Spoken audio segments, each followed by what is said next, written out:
আল্লাহ রাব্বুল আলামিন বলেন, আপনি যদি মক্কার মুশরিকদেরকে জিজ্ঞাসা করেন মান খালাকাস সামাওয়াতি ওয়াল আরদ, আসমান এবং জমিনের স্রষ্টা কে, এই প্রশ্ন যদি আপনি মক্কার মুশরিকদেরকে করেন, তারা তাদের দেবদেবীদের কথা বলবে না, লাত মানাত উজ্জার কথা বলবে না।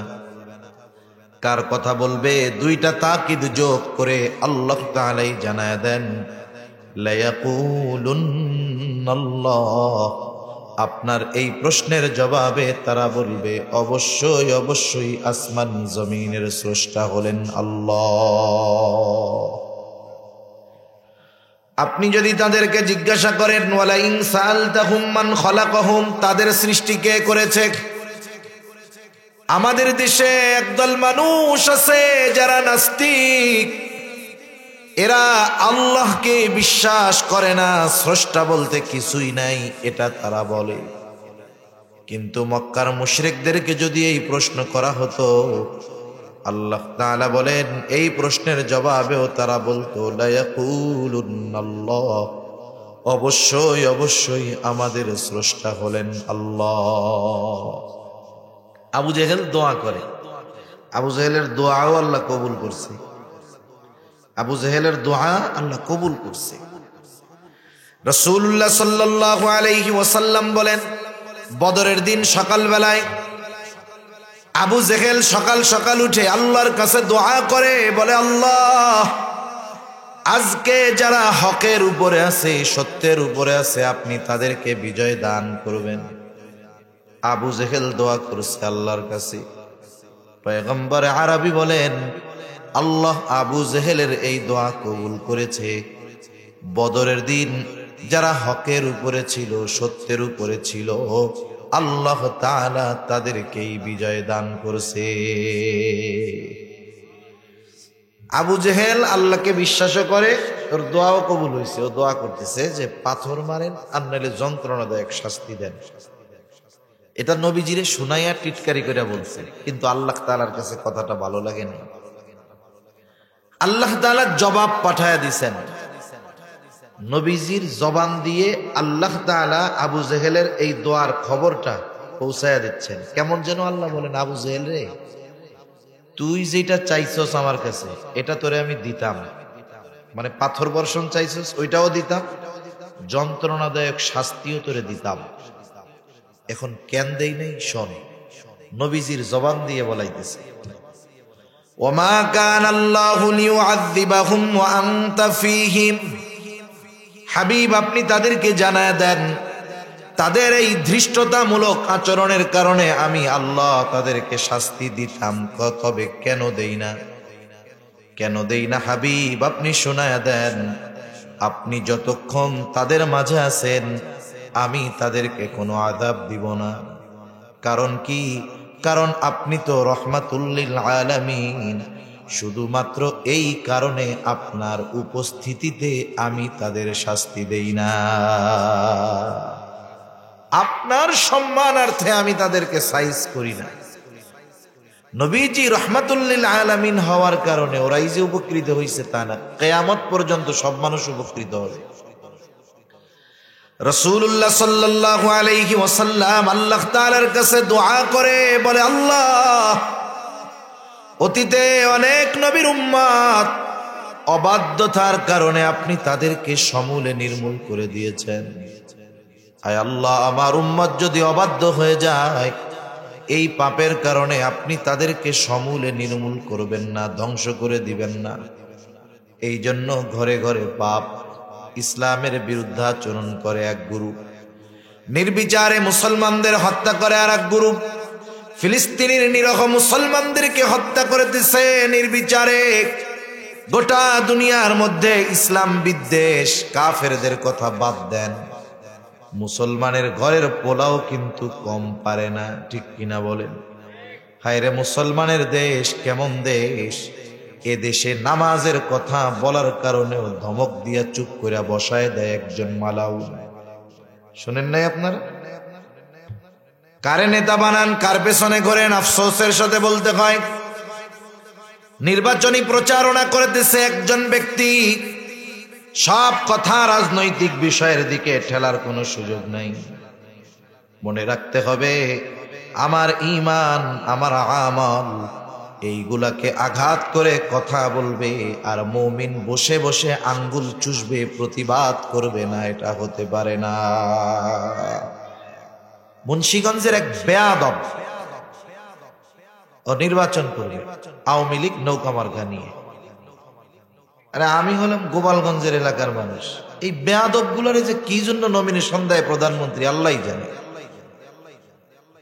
বেয়াদব না, মিছিল চলতেছে তার দলের, মিছিল দিয়ে অসুবিধা নেই, নামাজ হইতেছে পাশে মসজিদে, একজন বলতেছে এই মিছিলটা থামাও, নামাজ হইতেছে, এর পরের যে শব্দগুলো আমি বলতে পারতেছি না।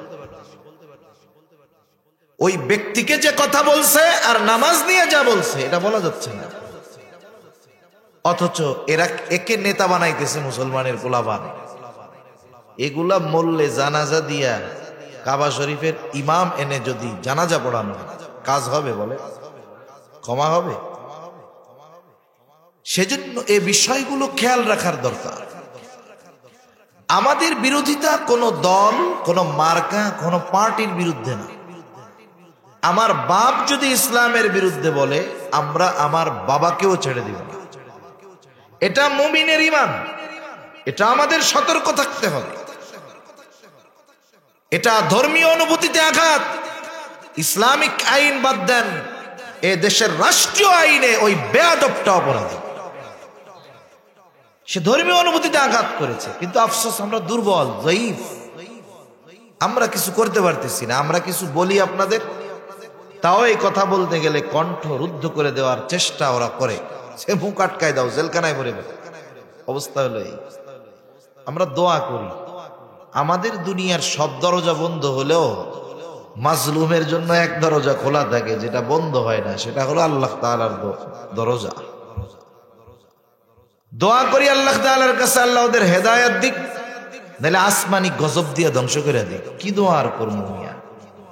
হেদায়েত যদি না থাকে ওর বাইসে থাকার বা কি দরকার?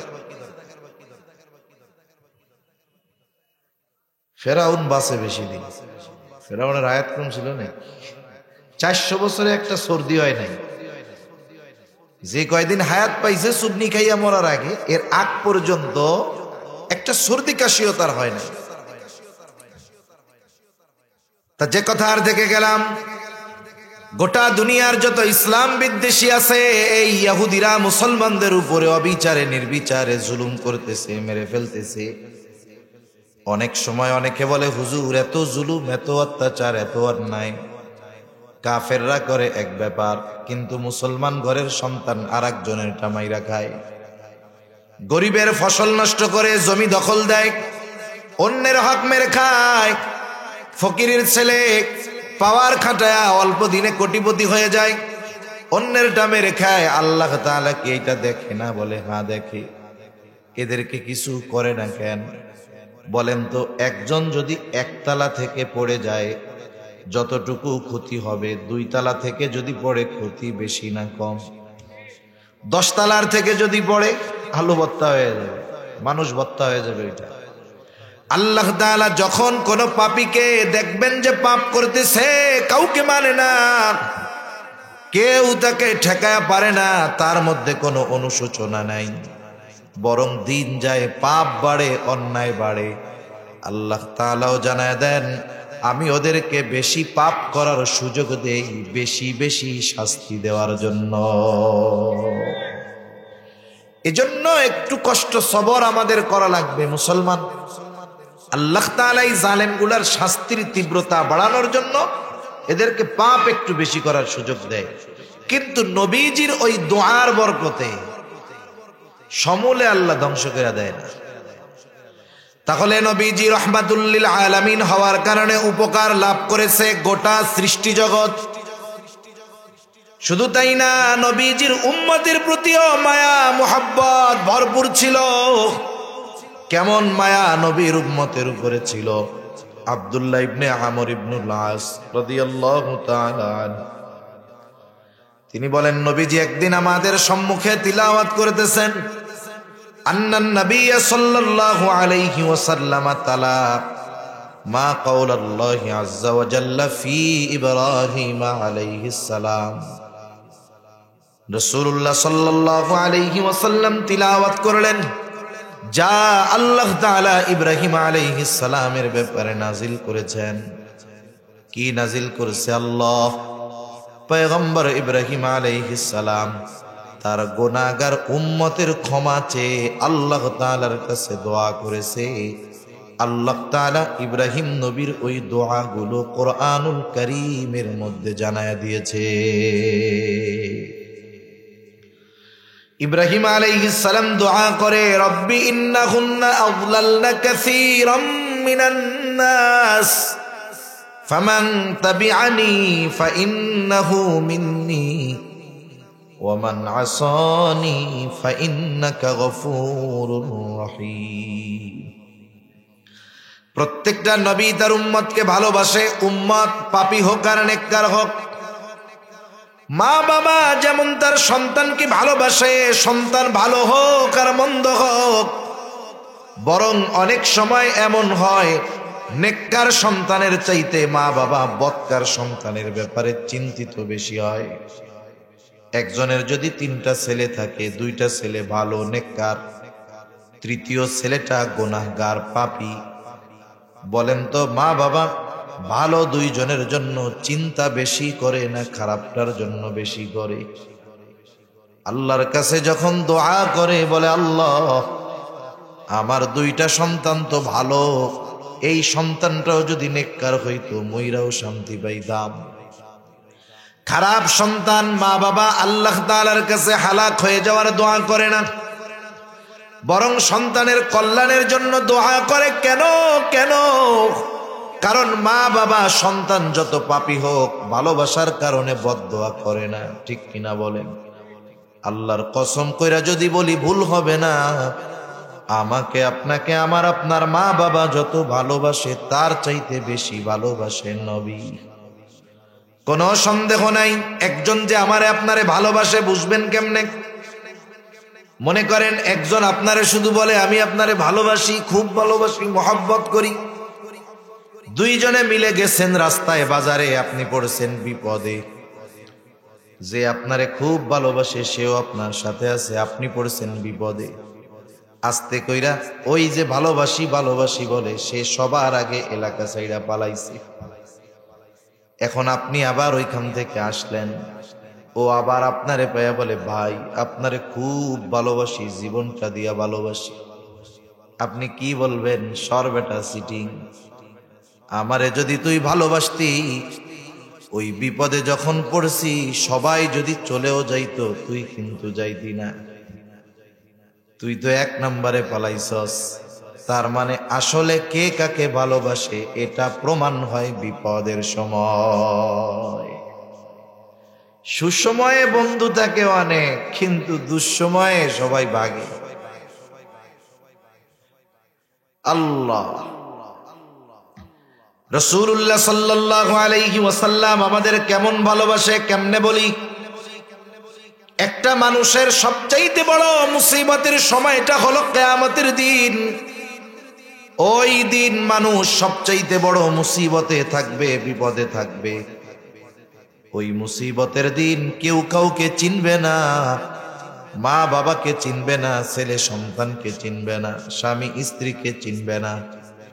আল্লাহ তাআলা বলেন, ইয়াউমা ইয়াফিরুল মারউ মিন আখিহি ওয়া উম্মিহি ওয়া আবিহি ওয়া সাহিবাতিহি ওয়া বানিহি লিকুল্লি ইমরিইম মিনহুম ইয়াউমাইযিন শা'নুন ইউগনি। আল্লাহ তাআলা বলেন কিয়ামতের দিন ভাই ভাইয়ের থেকে পালাবে, ওয়া উম্মিহি ওয়া আবিহি পিতা মাতার থেকে পলায়ন করবে, ওয়া সাহিবাতিহি ওয়া বানিহি যেই স্ত্রী সন্তানের চেহারা দেখলে ক্লান্তি দূর হয়ে যাইত, কলিজা চক্ষুটা শীতল হয়ে যাইত, কিয়ামতের দিন মানুষ ওই স্ত্রী সন্তানদের থেকেও পলায়ন করবে। প্রত্যেকটা মানুষ নিজের চিন্তায় বিভোর থাকবে। তাফসীরের মধ্যে আসছে মানুষ এমনও বলবে, আল্লাহ দুনিয়ার সব মানুষকে জাহান্নামে দিয়ে হলেও আপনি আমারে জান্নাতে দিয়া দেন। ওই কঠিন মুসিবতের দিন, যেই দিন কেউ আমাকে আপনাকে চিনবে না, ওই দিন আমার আপনার নবী আমাকে আপনাকে ভুলবে না। শুধু তাই না, নবীও চিন্তিত থাকবে, তবে নিজের চিন্তায় নয়, উম্মতের চিন্তায় বিভোর। নবীজি কিয়ামতের দিন এক জায়গায় তিনি দাঁড়ায় থাকবেন না। নবীজি একবার দৌড়ায় চলে যাবে হাউজে কাউসারের কাছে দেখার জন্য। না জানি কোন উম্মত হাউজে কাউসারের পানি থেকে মাহরুম হয়ে যায়। আর একবার দৌড়ায় চলে যাবে পুলসিরাতের গোড়ায়। না জানি কোন উম্মত পুল পাড়ি দিতে ব্যর্থ হয়ে যায়। আর একবার দৌড়ায় চলে যাবে মিজানের কাছে। না জানি কোন উম্মত ওজনের সময় ধরা পড়ে যায়। আর একবার দৌড়ায় চলে যাবে জাহান্নামের কাছে। না জানি কোন উম্মতকে জাহান্নামে দিয়ে দেওয়া হয়। আবার যখন সুপারিশের প্রয়োজন হবে, নবীজি আল্লাহর কুদরতি কদমে উম্মতের জন্য সুপারিশ করবে। শুধু তাই না, নবীজি কিয়ামতের ময়দানে অবস্থান করবে। সব নবী জান্নাত অভিমুখে রওনা হয়ে যাবে। জান্নাতের দরজায় গিয়ে পৌঁছায়া যাবে। জান্নাতের দরজা বন্ধ, খোলা হবে না। জিজ্ঞাসা করা হবে, কেন খোলো না? ফেরেশতারা জবাব দিবে,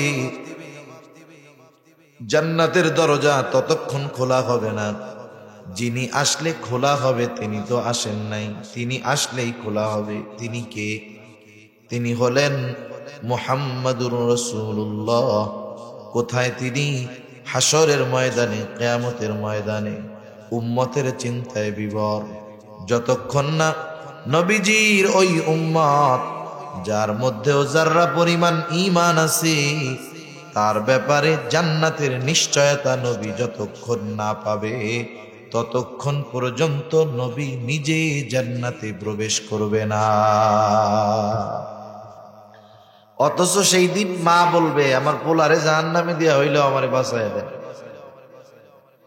তাহলে আসলে ভালোবাসে কে? যে মুসিবতে ভালোবাসে, ঠিক কিনা বলেন? নবী উম্মতকে ভালোবাসে, বরং কখনো কখনো প্রত্যেকটা নবী তার গুনাহগার উম্মতের ব্যাপারে চিন্তিত বেশি থাকে। ইব্রাহিম আলাইহিস সালাম গুনাহগার উম্মতের ক্ষমা চেয়ে দোয়া করে, বলে, রব্বি ইন্নাহুন্না আযলালনা কাসীরাম মিনান নাস ফামান তাবিআনি ফাইন্নাহু মিন্নী ওয়ামান আসানি ফাইন্নাকা গফুরুর রহিম। ইব্রাহিম আলাইহিস সালাম বলে, ও আমার রব, এই মানুষগুলাকে, এই প্রতিমাগুলো অধিকাংশ মানুষকে পথভ্রষ্ট করে ফেলছে। এই প্রতিমাগুলো অধিকাংশ মানুষকে পথচ্যুত করে ফেলছে, তবে তারা নয়। ফামান তাবিআনি ফাইন্নাহু মিন্নী, যারা আমার আনুগত্য করেছে, আমার কথা মেনে মূর্তি পূজা বাদ দিয়ে ঈমান আনছে, তারা তো আমার দলভুক্ত। তবে যারা আমার কথা মানে নাই, মূর্তি পূজা ছাড়ে নাই, ঈমানও আনে নাই, তারাও তো আমার উম্মত। কেমন যেন ইব্রাহিম পয়গম্বর বলে, আল্লাহ আমার ওই গুনাহগার উম্মতকেও আপনার গফুর আর রহিম এই নামের ওসিলায় আপনি ক্ষমা করে দেন। ওমান আসানি ফাইন্নাকা গফুরুর রহিম। আয় আল্লাহ, যারা আমার আনুগত্য করে নাই, আপনি গফুর রহিম, তাদেরও মাফ করে দেন। ওয়াকালা ঈসা আলাইহিস সালাম, ইন তুআযিবহুম ফাইন্নাহুম ইবাদুক। ঈসা আলাইহিস সালাম আল্লাহ তাআলার কাছে তার গুনাহগার উম্মতের জন্য দোয়া করে বলে, আল্লাহ আপনি যদি তাদেরকে শাস্তি দেন, তারা তো আপনারই বান্দা। ওয়া ইন তাগফির লাহুম, আর যদি আপনি তাদের ক্ষমা করে দেন, ফাইন্নাকা আনতাল আজিজুল হাকীম, আপনি হলেন মহাপরাক্রমশালী, মহাপ্রজ্ঞাময়। কেমন যেন ঈসা আলাইহিস সালাম বলে, আল্লাহ, আমার এই গুনাহগার উম্মত আপনার বান্দা, আপনি এদেরকেও ক্ষমা করে দেন। দুই নবী তার উম্মতের ক্ষমার ব্যাপারে দোয়া করছে। কার কাছে? আল্লাহ তাআলার কাছে। অনেক সময় দেখবেন অনেক কিছু আমাদের মনে থাকে না, কিন্তু করার দরকার। ওই জিনিসটা মনে পড়ে কখন? যখন আরেকজনরে করতে দেখে তখন। হয় না এরকম? বাজারে গেছেন, আপনার ঘর থেকে বলছে একটু লবণ কিনে আইনেন, লবণ নাই। তেল মশলা কম হইলেও লবণ যদি না দেওয়া হয় রান্না কিন্তু খাওয়ান যায় না। আপনি বাজারে গিয়া চা পান খাইতে খাইতে লবণ আনার কথা ভুলে গেছেন। বাড়ি ফিরে আসবেন, হঠাৎ একজনরে দেখতেছেন, বলে দোস্ত একটু দাঁড়াও, কি হয়েছে? দোকানে যাই, লবণ নিতে হবে। এবার আপনারও মনে পড়ে যাবে না, আরে আমারও তো বাড়ির থেকে লবণ নিতে গেছিল। আরেকজনের কথা কাজ দেখে অনেক সময় নিজেরও এমন কিছু মনে পড়ে যা নিজের করা দরকার। নবীজি যখন দুইজন নবীর উম্মতের ব্যাপারে এই দোয়া তিলাওয়াত করছে, নবীজির অন্তরে তার গুনাহগার উম্মতের মোহাব্বতের ঢেউ উঠে গেছে। সুবহানাল্লাহ। এবার নবীজি তার উম্মতের জন্য দোয়া করতেছে, গুনাহগার উম্মতের জন্য। ফারাফা ইয়াদাইহি ওয়া ক্বালা আল্লাহুম্মা উম্মতি উম্মতি ওয়া বাকা। নবীজি দুই হাত উঁচু করে বলে, আল্লাহ, আমার উম্মত, আমার উম্মত। সাথে সাথে দুই চোখ দিয়ে অঝর ধারায় পানি পড়তেছে। নবীজি আর কিছুই বলেন না, শুধু বলে আমার উম্মত, আমার উম্মত। আর কিছুই কিন্তু বলেন না। কিন্তু আসলে কি বলতে চায় দুনিয়ার কেউ জানুক আর না জানুক, বুঝুক আর না বুঝুক, যিনি জানেন, যিনি বোঝেন, তিনি কে? আল্লাহ। মনে করেন এই যে মাদ্রাসা আছে, মাদ্রাসায় হেফজখানা আছে, তাই না? ছোট ছোট বাচ্চারাও পড়ে, আবাসিক থাকে, বাড়ি একটু দূরে। বৃহস্পতিবার বিকাল বেলায় হুজুরের কাছে আইসা বসে বসে কান্না করতেছে, কিছু বলে না, শুধু কান্না করে। এখন বলেন তো, বৃহস্পতিবার বিকাল বেলায় হুজুরের সামনে আইসা যদি কোনো ছোট বাচ্চা কান্না করে, কিছু বলে না, বলেন তো এই বাচ্চা কান্না করে কেন? বাচ্চা না বললেও হুজুর বুঝে কি বুঝে না? কি বুঝে বলেন তো? ভাই যে বইয়ের লাইগা আপনারা যে এত বুঝছেন, বাড়ি যাওয়ার লাইগা কান্না করে, হুজুরে মনে হয় বুঝে না।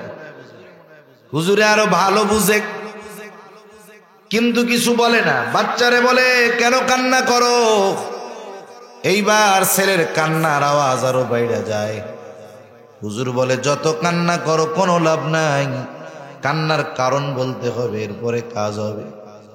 এইবার ছোট বাচ্চা কান্না মাখা কণ্ঠে বলে, হুজুর মাল্লাইগা কোরআন পড়ে একটু বাড়িতে যাব। হুজুর একটা হাসি দিয়া বলে, যাও, আগামীকাল মাগরিবের আগে আবার মাদ্রাসায় চলে আসবা। হুজুর জানে ছাত্র কান্না করে কেন, এরপরেও ছাত্রর জবান দিয়ে শুনতে চায় কান্নার কারণ। এটা হলো ওস্তাদ ছাত্রের ভালোবাসার এক বহিঃপ্রকাশ। আল্লাহ তাআলা খুব ভালো মতো জানে নবী কি বলতে চায়, এরপরেও নবীজির জবানে আল্লাহ শুনতে চায়। এই জন্য আল্লাহ জিবরাইল আলাইহিস সালামকে বলে, জিবরাইল তুমি যাও মুহাম্মাদের কান্নার কারণটা জিজ্ঞাসা করো। জিবরাইল আলাইহিস সালাম চলে আসলেন। আয়েশা জিজ্ঞাসা করে, আপনি কান্না কেন করেন? যদিও আপনার কান্নার কারণ আল্লাহ জানেন, এরপরেও তিনি জানতে চান আপনি কেন কান্না করেন ও মুহাম্মদ।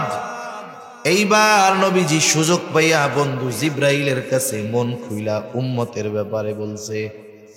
কারেন্ট আসছে, আমরা একটু জিকির করি, লা ইলাহা, দিবে দিবে, লা ইলাহা ইল্লাল্লাহ, লা, জবান খুলে জিকির করি, লা ইলাহা ইল্লাল্লাহ।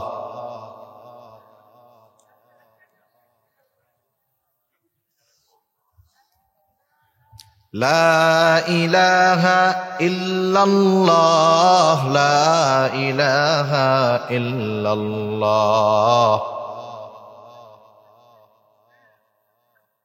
লা ইলাহা ইল্লাল্লাহ, লা ইলাহা ইল্লাল্লাহ,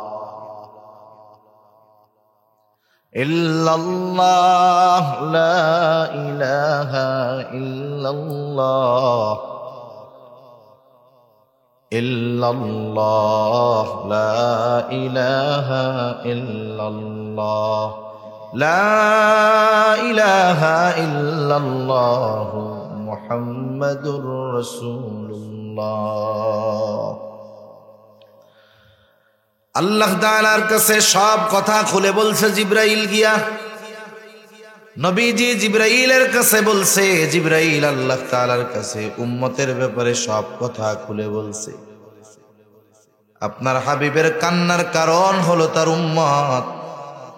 আল্লাহ তাআলা বলে, জিবরাইল যাও আমার হাবিবকে গিয়ে জানায় দাও, আমি অচিরেই তাকে তার উম্মতের ব্যাপারে সন্তুষ্ট করব, অসন্তুষ্ট করব না। নবীজি দুনিয়ায় থাকতেই উম্মতের ব্যাপারে কেমন চিন্তিত, কেমন পেরেশান, কেমন ভালোবাসা নবীর উম্মতের উপর। উম্মতের দ্বারা কষ্ট পাওয়ার পরেও নবী কখনো উম্মতের ব্যাপারে বদদোয়া করে নাই। তায়েফের মানুষ কি পরিমাণ অত্যাচার নবীজির উপরে করেছে। ধারালো বড় বড় পাথর নবীজির গায়ে তারা মারলো, পুরা গা রক্তাক্ত হয়ে গেছে, রক্ত বেয়ে বেয়ে জুতার মধ্যে, জুতা ভরে গেছে, রক্ত জুতার মধ্যে শুকায়া জুতা পায়ের সাথে আটকে গেছে। আমাদের শরীর থেকে যদি একটু রক্ত বের হয় দুর্বল হয়ে যায়, উঠতে পারি না। নবীজিও দুর্বল। বিকাল বেলায় এক আঙ্গুর বাগানের পাশে নবীজি বিশ্রাম নিচ্ছেন, ক্লান্ত দেহ। জিবরাইল আলাইহিস সালাম হাজির, এসে বলে, ইয়া রাসূলুল্লাহ, এই কওম আপনার সাথে কেমন আচরণ করেছে আল্লাহ তাআলা দেখছেন। তিনি আজকে আমাকে একা পাঠান নাই, আজকে আমার সাথে এমন একজনকে পাঠিয়েছেন যিনি ইতিপূর্বে কখনো আপনার নিকটে আসেন নাই। নবীজি বলেন, এইবার ওই ফেরেশতা আসলো, এসে আমাকে সালাম দেওয়ার পরে বলে, ইয়া রাসূলুল্লাহ, এই কওম আপনার সাথে কেমন আচরণ করেছে আপনার মালিক সব জানে। আপনি যদি নির্দেশ দেন, তিনি আমাকে আপনার কাছে পাঠিয়েছেন আপনার আদেশ পালন করার জন্য। আপনি যদি আমাকে নির্দেশ দেন, ইয়া রাসূলুল্লাহ, দুই দিকের পাহাড় দিয়ে এই তায়েফবাসীকে এমন ভাবে পিষে দেওয়া হবে তারা নিশ্চিহ্ন হয়ে যাবে। যারা আপনার সাথে এমন আচরণ করেছে আপনি শুধু বলেন এদেরকে শেষ করে দেই। আমরা হইলে কি করতাম? আমরা হইলে বলতাম, ওগো না, ও 14 গোষ্ঠী ধরে শেষ করবি। কিন্তু মায়ার নবী, দয়ার নবী এ কথা তো বলেন নাই, বরং কি বলছে একটু শুনে নেন।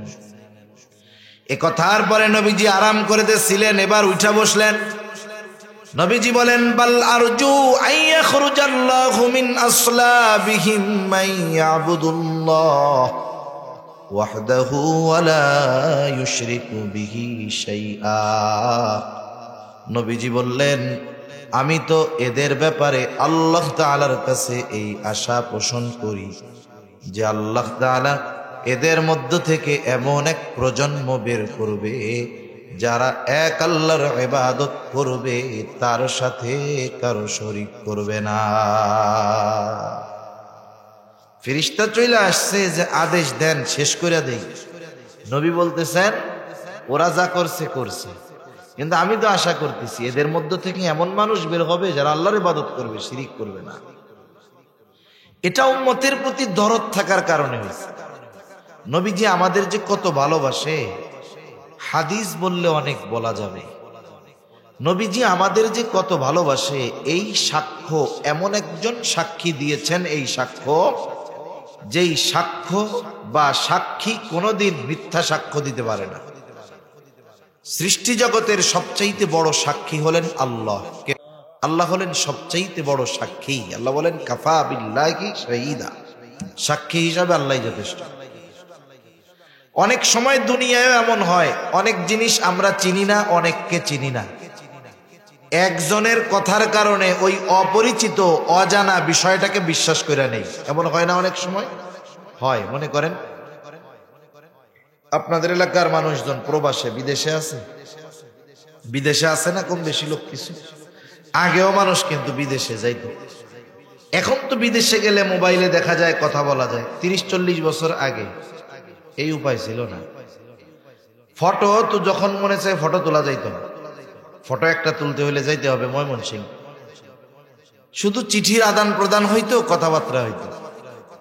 এমন হইতো একজন বিবাহ করছে, স্ত্রীর গর্ভে সন্তান, যখন বাড়ি আসছে মোটামুটি পোলা ও পোলার বাপ হয়ে গেছে। মানে যখন বিদেশে গেছে বাপ হয় নাই, কিন্তু যখন আসছে তখন দাদা। বুঝেন না? এর মধ্যে বাপ আর বাপ ছেলের মধ্যে কোনো দেখা সাক্ষাৎ নাই। মনে করেন 20 বছর পরে ছেলে বড় হয়ে গেছে, দেখে নাই তো। বাপ চিন্তা করছে বাড়িতে যাব, সবাই একটু চমকায়া দিব, মানে না বইলা বাড়িতে আসবে।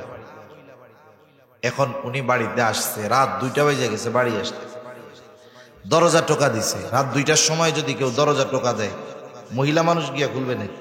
পুরুষ মানুষই তো গিয়া খুলবে। দরজা খুলে দেখে অপরিচিত মানুষ, চেনে না তো। আপনি কে? আপনারা তো চিনলাম না, এত রাত্রে দরজা টোকাটোকি করতেছে। এখন ওই লোকরে তো ওই ছেলে চিনে না, বলতেছে, ওই লোক বলতেছে তুমি আমাকে চিনবা না, তোমার আম্মা আমাকে চিনে। এই যদি কয়, ওলা চেঁচামেচি শুরু করবে না, এই বেটা কি কস, এত কিছু উল্টো পাল্টা, আমি আমার মা তোমারে চিনবে, আমি তোমারে চিনি না, কোনো কথা হইলো? এই চেঁচামেচি গেঞ্জাম শুই না মা উঠে আসছে, আইসে তাকে দেখে কি বলতেছে, কি হয়েছে? ছেলে বলে, এই যে দেখো তোমার এই লোক এরকম উল্টা পাল্টা কথা বলতেছে। এবার মহিলা তাকায় দেখে বলে, আরে বাবা তুমি চিনো নাই, এই যেই তো তোমার আব্বা। বাপরে দেখে নাই কোনোদিন, মায়ের এক কথায় বাবাকে বিশ্বাস করে নিছে। এখন ছেলে কি বলবে, আব্বা আমি তো আপনারে চিনি নাই, মাফ করে দেন, চিনলে এমন আচরণ করতাম না। মায়ের এক কথা বিশ্বাস করে এই লোকটাকে আগে দেখে নাই, কথা হয় নাই, বিশ্বাস করে নিছে ওর বাবা। নবীজি যে আমাদের ভালোবাসেন, এ ভালোবাসা যে অতুলনীয়। মা বাবার চাইতেও যে নবীজি আমাদেরকে বেশি ভালোবাসেন, এই ভালোবাসার সাক্ষ্য দিয়েছেন স্বয়ং আল্লাহ। আল্লাহ তাআলা বলেন, লাকাদ জাআকুম রাসূলুম মিন আনফুসিকুম আজিজুন আলাইহি মা আনিতুম হারিসুন আলাইকুম বিল মুমিনিনা রাউফুর রহিম। আল্লাহ তাআলা বলেন, তোমাদের মধ্য থেকে তোমাদের জন্য এমন একজন রাসূল এসেছেন যিনি হলেন সমব্যথী। তার মানে তোমরা যেই বিষয়টার কারণে কষ্ট পাও, তোমাদের কষ্টটাও তাকে কষ্ট দেয়। এখন কথা হইতে পারে, আমি যদি কষ্ট পাই, আমার কষ্টটা আর একজন কেমনে পায়? একটা উদাহরণ দেই। কষ্ট হইতেছে না তো? অল্প সময়, আমি আর 10 মিনিটের মধ্যে শেষ করবো সর্বোচ্চ। মনে করেন এক লোকের 3 বছরের ছেলে আছে, 3 বছরের বাচ্চা। বাচ্চা যখন ছোট থাকে এক ব্যাপার, কিন্তু বাচ্চা যখন 2 বছর 2.5 বছর হয়, আব্বা আব্বা ডাকে, জামার সাথে ঝুলা থাকে, তখন কিন্তু মহব্বতটা গভীর বেশি হয়। এই ছোট বাচ্চা 3 বছরের, গভীর রাত, প্রচন্ড জ্বর, গায়ে হাত দিলে মনে হয় কেমন যেন আগুনে পুড়ে যাইতেছে। জ্বর হইছে ছেলের। বলেন তো, যদিও জ্বর হইল ছেলের, কিন্তু ওই ছেলের পাশে বসে থাকা মা বাবার কষ্ট আমার দিল বলে ওই জ্বরওয়ালা সন্তানের চাইতেও আরো বেশি হয়। মনে মনে হয়তো বলে, আল্লাহ এই মাসুম বাচ্চা, আমার কলিজার টুকরা সন্তান, এরে যদি জ্বরটা না দিয়া আমারে দিতা তাও ভালো হইত। এই যে সন্তানের জ্বর হইছে, কষ্ট মা বাবা পায় কেন? মোহাব্বত, ভালোবাসার কারণে, সন্তানকে ভালোবাসার কারণে। ওই জন্য উম্মত যখন কোনো কষ্ট পায়, নবী ও উম্মতকে ভালোবাসার কারণে ওই কষ্টটাও নবীজির হয়। এজন্য নবী হলেন সমব্যথী। আল্লাহ তাআলা বলেন তিনি হলেন আজিজ। শুধু তাই না, তিনি হলেন হারিসুন আলাইকুম, তোমাদের জন্য সর্বোচ্চ কল্যাণকামী। নবীজি উম্মতের কল্যাণ কোন কাজে কোন জায়গায় সেই বিষয়গুলো বেশি খেয়াল রাখতেন।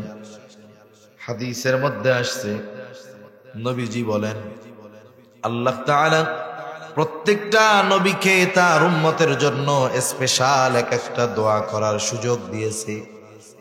আল্লাহ তাআলা ওই দোয়া কবুল করার প্রতিশ্রুতিও দিয়েছেন। নবীজি বলেন সব নবী তার উম্মতের ব্যাপারে ওই দোয়া দুনিয়ায় করে ফেলছে, আমি আর ওই দোয়াটা দুনিয়ায় করি নাই। আমি ওইটাকে সংরক্ষণ করে রেখেছি। কিয়ামতের দিন কঠিন মুসিবতের সময় আমি আমার উম্মতের জন্য ওই দোয়াটাকে সুপারিশ হিসাবে আল্লাহর কাছে করব। যেহেতু সুনিশ্চিত কবুল হবে উম্মতের ব্যাপারে, তাইলে বড় মুসিবত হলো কিয়ামতের দিন। এই জন্য ওই দোয়াটা আমি আমার উম্মতের জন্য কিয়ামতের দিন করব। নবীজি সর্বোচ্চ কল্যাণকামী উম্মতের জন্য। যেহেতু নবীজি মুমিনদের জন্য স্পেশাল অনুগ্রহ, এজন্য আল্লাহ তাআলা সর্বশেষ বলেন বিল মুমিনিনা রাউফুর রহিম। নবী হলেন মুমিনদের জন্য রাউফ, মুমিনদের জন্য রহিম। রাউফুর রহিম দুইটা শব্দ। আল্লাহ তাআলার গুণবাচক যত নাম আছে, এই নামগুলোর মধ্যে অন্যতম দুইটা নাম হলো রাউফুর রহিম, অতি সদয় পরম দয়ালু। যদি বুঝা থাকেন একটু বলেন তো, রাউফুর রহিম কার সিফাত? জোরে বলেন। আল্লাহর গুণবাচক নাম, আল্লাহর সিফাত। রাউফ হলেন আল্লাহ, রহিম হলেন আল্লাহ। আল্লাহ তাআলা নবী তার উম্মতকে কত ভালোবাসে, এই বিষয়টা শুধুমাত্র বোঝানোর জন্য নিজের দুইটা সিফাতি নাম, নিজের সাথে সম্পৃক্ত শব্দগুলো নবীজির সাথে সম্পৃক্ত করে দিয়া বললেন, এই নবী মুমিনদের জন্য হলেন রাউফুর রহিম, অতি সদয় পরম দয়ালু। আল্লাহ তাআলা নবীকে বলতেছেন এই নবী তার মুমিন উম্মতদের জন্য অতি সদয় পরম দয়ালু। নবীজিকে বলতেছেন কে? আল্লাহ। এই কথার গভীরতা তাৎপর্য রাত 12:30টার সময় বোঝা কঠিন। একটু চিন্তা করে দেখেন যে নবী কি পরিমাণ ভালোবাসে আমাদের। এই ভালোবাসা ব্যক্ত করতে গিয়ে আল্লাহ নবীর শানে নিজের সাথে যেই শব্দ ব্যবহার হয় সেই শব্দ নবীর ব্যাপারে ব্যবহার করছে। সুবহান। এখন যেই নবী এত ভালোবাসে, সেই নবীকে আমাদের ভালোবাসার দরকার আছে না? নবীকে ভালো না বাসলে ঈমানদার হওয়া যাবে না। ঈমানের কারণে বাপকে দুশমন বানানো যায়, কিন্তু নবীর প্রতি উম্মতের ভালোবাসা এমন, এটা কখনো বিপরীত দিক হয় না, শুধু পজিটিভ। বাড়তেই হবে, বাড়তেই হবে। নবীর প্রতি ভালোবাসা যার যত বেশি, ঈমানের পাওয়ার তার তত বেশি। নবীর প্রতি ভালোবাসা যদি কমে যায়, মনে রাখতে হবে ঈমান কিন্তু ডাউন হয়ে যায়। নবীকে একজন গালি দিছে, আপনার অন্তরে যদি ওইটা আঘাত দেয়, অন্তরে যদি কষ্ট লাগে, নবীকে গালি দিছে এই কথা শুই না, বুঝতে হবে ঈমান আছে, ঈমানের পাওয়ার আছে। নবীকে গালি দিয়েছে বেঈমান, কিন্তু কোনো অনুভূতি আমার আপনার মধ্যে নাই, বুঝতে হবে ঈমানের অবস্থাও খারাপ। এই জন্য নবীকে ভালোবাসা হলো মুমিনের ঈমান। নবীজিও বলেন লা ইউমিনু আহাদুকুম হাত্তা আকুনা আহাব্বা ইলাইহি মিন ওয়ালিদিহি ওয়া ওয়ালাদিহি ওয়ান নাসি আজমাইন।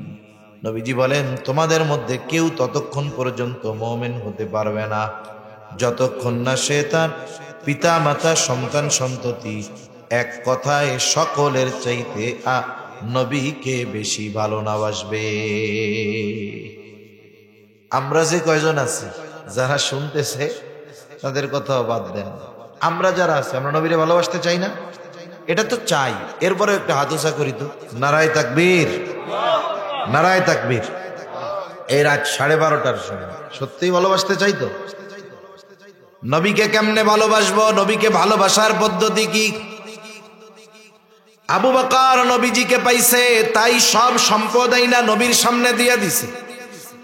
তালহা নবীজিকে পেয়েছে, এই জন্য নবী যখন উহুদের যুদ্ধের দিন গর্তে পড়ে গেছে, নবীজির সামনে হযরত তালহা নিজের বুকটাকে ঢাল বানায়া দিয়েছে। আমরা তো নবীকে সামনে পাই নাই, কেমনে ভালোবাসবো? ভালোবাসতে তো মন চায়। নবীজিও জানতেন, এই জন্য আমার আপনার নবী তাকে ভালোবাসার পদ্ধতিটাও আমাদের জানায় দিয়েছে। নবীজি বলেন, মান আহাব্বা সুন্নতি ফাকাদ আহাব্বানি ওয়া মান আহাব্বানি কানা মাই ফিল জান্নাহ। নবী বলেন, যে আমার সুন্নাতকে ভালোবাসলো সে আমি নবীকে ভালোবাসলো, আমি নবীকে যে ভালোবাসলো সে আমি নবীর সাথে জান্নাতে অবস্থান করবে। আর এক হাদিসে নবীজি জানায় দেন, জান্নাতে যদি যাইতে হয় কি করণীয়। নবীজি বলেন, কুল্লু উম্মতি ইয়াদখুলুনাল জান্নাতা ইল্লা মান আবা। আমার সব উম্মত জান্নাতে প্রবেশ করবে, আবা উম্মত ছাড়া। জিজ্ঞাসা করা হলো, ইয়া রাসূলুল্লাহ, আবা উম্মতের আবার কারা? নবীজি বলেন, মান আতাআনি দাখালাল জান্নাহ ওয়া মান আসানি ফাকাদ আবা। যারা আমার অনুসরণ করবে, আনুগত্য করবে, তারা জান্নাতে প্রবেশ করবে, আর যারা আমার অনুসরণ আনুগত্য করবে না এরা আবা উম্মত, এরা জাহান্নামে যাবে। দুই হাদিসরে মিলাইলে অর্থ হয় যে আমার সুন্নতকে মোহাব্বতের সাথে মানবে, অনুসরণ করবে, সে জান্নাতে যাবে এবং আমার সাথেই জান্নাতে থাকবে। সুবহান। নবীর সাথে জান্নাতে থাকতে পারার খবর সাহাবায়ে কেরাম কেমন খুশি হয়েছে। নবীজি যখন বলছে যে যাকে মোহাব্বত করে তার সাথে সে থাকবে, আল মারউ মা'a মান আহাব্বা। হযরত আনাস রাদিয়াল্লাহু তাআলা আনহু বলেন, নবীর মুখে এই কথা শ্রবণ করবার পর আমরা এতটা খুশি হয়েছি যে ঈমান আনার পরে এত খুশি আর কোনো কথা শুনে আমরা হই নাই। সুবহান। সেজন্য আপনারা যারা আছেন, যুবক ভাই যারা আছেন, কয়েকজন যারা শুনতেছেন, অনুরোধ থাকবে নবীর সুন্নাতকে ধরেন। উলামায়ে কেরাম যখন সুন্নাতের কথা বলেন অধিকাংশ ক্ষেত্রে আগে দাড়ির কথা বলে। কেন বলে? কারণ দাড়ি হলো এমন এক সুন্নাত যার কারণে বাকি অনেক সুন্নাত সহজ হয়ে যায়। দাড়ি হলো এমন এক সুন্নাত যেই সুন্নাতের কারণে অনেক অনেক কবিরা গুনাহ থেকে বাঁচা যায়। মনে করেন একজনের পাঞ্জাবি পরতে লজ্জা লাগে, কিন্তু দাড়ি থাকলে এই লজ্জা আর লাগবে না। একজনের টুপি মাথায় দিয়া থাকতে লজ্জা লাগে, কিন্তু দাড়ি থাকলে আর এটা লজ্জা লাগবে না। দাড়ি থাকলে চিন্তা করবে, আরে দাড়ি নিয়ে কেমনে টেলিভিশনে চার দোকানে বসে টিভি দেখবে, লজ্জা লাগবে। এই যুবক যদি দাড়ি রাখে ওর জবানের হেফাজত হবে, চোখের হেফাজত হবে। চিন্তা করে, দাড়ি রাইখা বেগানা নারীর দিকে তাকানো যাবে না। প্রথম প্রথম হয়তো দাড়ির কারণে গুনার থেকে ও বেঁচে থাকবে, কিন্তু পরবর্তীতে এই গুনাহ আল্লাহর জন্যই বেঁচে থাকা হবে ইনশাআল্লাহ। একটু চিন্তা করেন, এই সুন্নাতের কারণে যদি কেউ তিরস্কার করে, যুবক দাড়ি রাখছে, কেউ যদি তাকে টিটকারি কইরা চাচা কয়। অনেকে আছে না, যুবক দাড়ি রাখছে, 24, 25, 26 বছর বয়স, বাসে যাইতেছে, কন্ট্রাক্টর ওর দাদার বয়সী হবে, কিন্তু এটার মুখে দাড়ি নেই। এই 20 বছরের যুবকরে কয়, কাকা ভাড়াটা দেন। কি বলে? চাচা, কাকু ভাড়াটা দেন। অথচ দেখা যাবে যে উনি ওনার দাদার বয়সী। এই যে দাড়ি রাখার কারণে যে চাচা বললো, এতে যদি একটু লজ্জা দুনিয়ায়ও লাগেও, এই কেউ যদি তিরস্কারও করে, দাড়ি রাখছিস বেড়া, তোরে তো চাচা চাচা লাগতেছে, দাদা দাদা লাগতেছে, বুড়া বুড়া লাগতেছে, একটু বলুক, তাতে কি? এই তিরস্কারটা কিয়ামতের দিন পুরস্কার হবে, জান্নাত পাওয়ার কারণ হবে, এই তিরস্কারগুলো আশা করা যায়।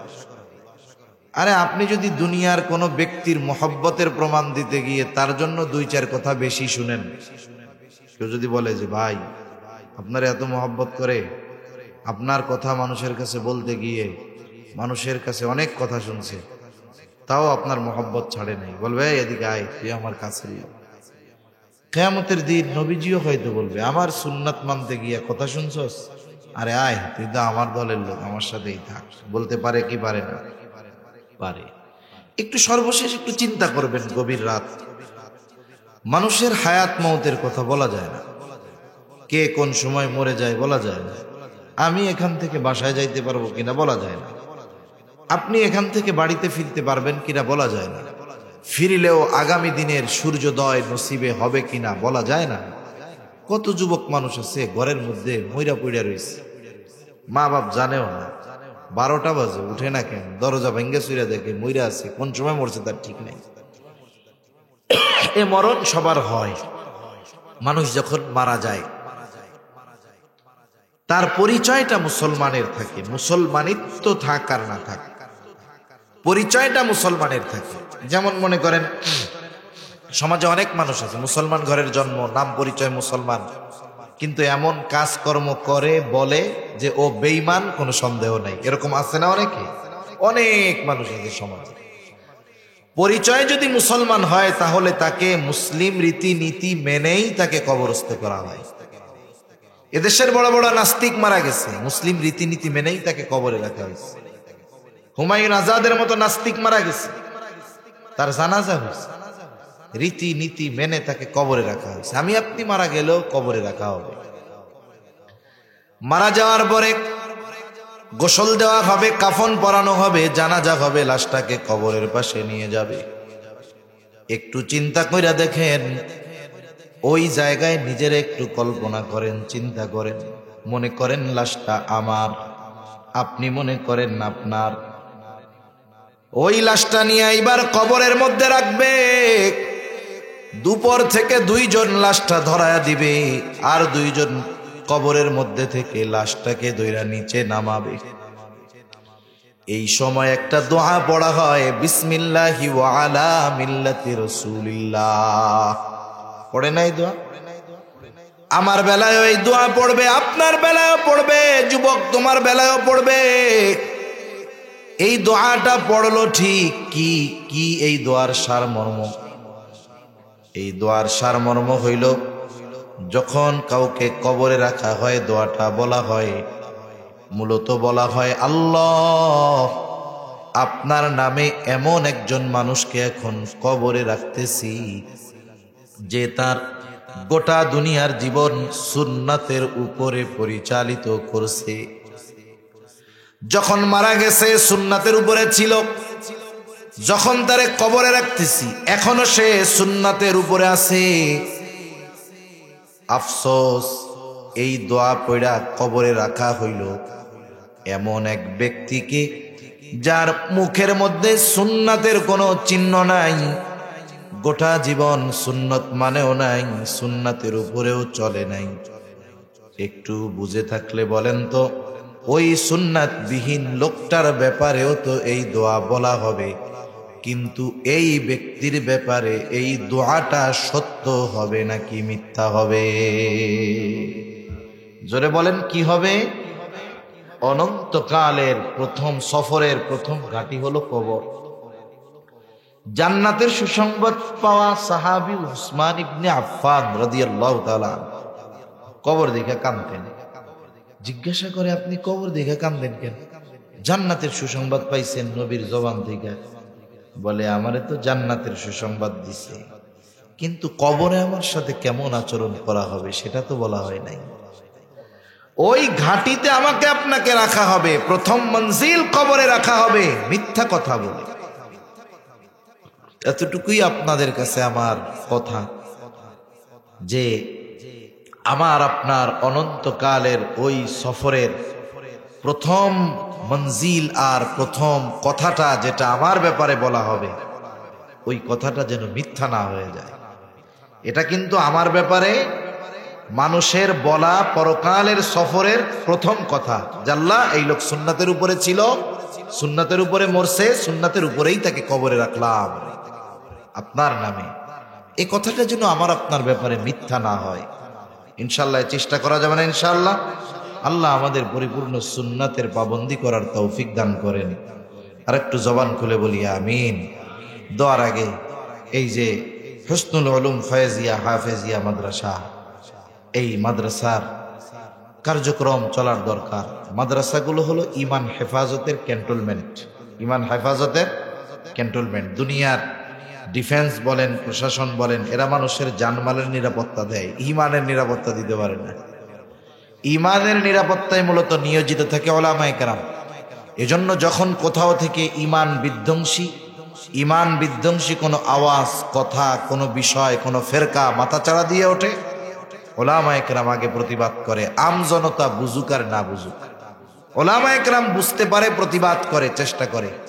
এজন্য এই প্রতিষ্ঠানগুলো থেকে ইমান হেফাজতের সৈনিক তৈরি করার দরকার আছে না নাই? এজন্য আপনারা আপনাদের সন্তানদেরকে দিবেন, দ্বীনি শিক্ষায় আগে শিক্ষিত করাবেন। মনে হয় নুরানিও আছে না, এখানে থেকে নুরানি আগে পড়াবেন, এরপরে ডাক্তার ইঞ্জিনিয়ার বানাইতে চাইলে বানাবেন, এরপরে যদি আলেম হয় তো আলহামদুলিল্লাহ, ভালোর উপরে ভালো। কিন্তু প্রাথমিক শিক্ষাগুলো দ্বীনি শিক্ষা দেওয়াবেন, তাহলে এই সন্তানগুলো কখনো বদ্দিন হবে না। যেহেতু এই প্রতিষ্ঠানগুলো আমাদের ইমান হেফাজতের জন্য দরকার। সর্বশেষ দোয়ার আগে আপনারা যদি কোনো আল্লাহর বান্দা একটু এই প্রতিষ্ঠানটার জন্য একটু সহযোগিতা করতে চান, স্ব ইচ্ছায় একেবারে